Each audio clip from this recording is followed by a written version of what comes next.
പാചകവാതക പ്രതിസന്ധി രൂക്ഷമാകുന്ന സാഹചര്യത്തിൽ ക്ഷാമം പരിഹരിക്കാൻ കേന്ദ്ര സർക്കാർ അടിയന്തര നടപടി സ്വീകരിക്കണമെന്നാവശ്യപ്പെട്ട് ഇടതുപക്ഷ ജനാധിപത്യ മുന്നണിയുടെ നേതൃത്വത്തിൽ പാലാ ഹെഡ് പോസ്റ്റ് ഓഫീസിന് മുന്നിൽ പ്രതിഷേധ ധർണ നടത്തി.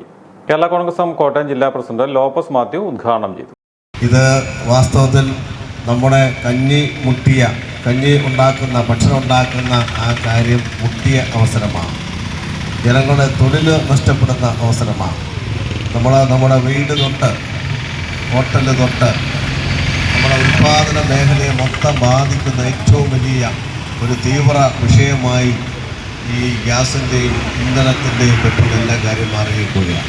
നമുക്കറിയാം, നമ്മൾ കടന്നു വരുമ്പോൾ ഒരു ചായ കുടിക്കാൻ വിചാരിച്ച് നോക്കിയപ്പോൾ പലയിടം ഹോട്ടലില്ല, അല്ലെങ്കിൽ അങ്ങനെ വന്ന് നോക്കുമ്പോൾ ഹോട്ടലില്ല.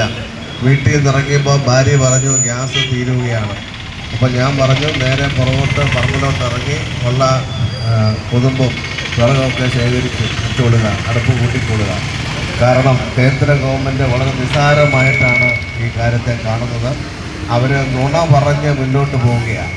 ഇന്നും കേന്ദ്രമന്ത്രി ഇന്നലെ പാർലമെൻറ്റിൽ പറഞ്ഞു, പ്രതിപക്ഷ നേതാക്കന്മാർ ഈ വിഷയം അടിയന്തരമായി ഉന്നയിച്ചപ്പോൾ കേന്ദ്രമന്ത്രി പറഞ്ഞത് എല്ലാ കാര്യങ്ങളും ഓക്കെയാണ്, ക്ഷാമമില്ല, പെട്രോളുണ്ട്, ഡീസലുണ്ട്, ഗ്യാസുണ്ട് എന്നുണ്ടെന്ന് അദ്ദേഹം പറയുകയാണ്.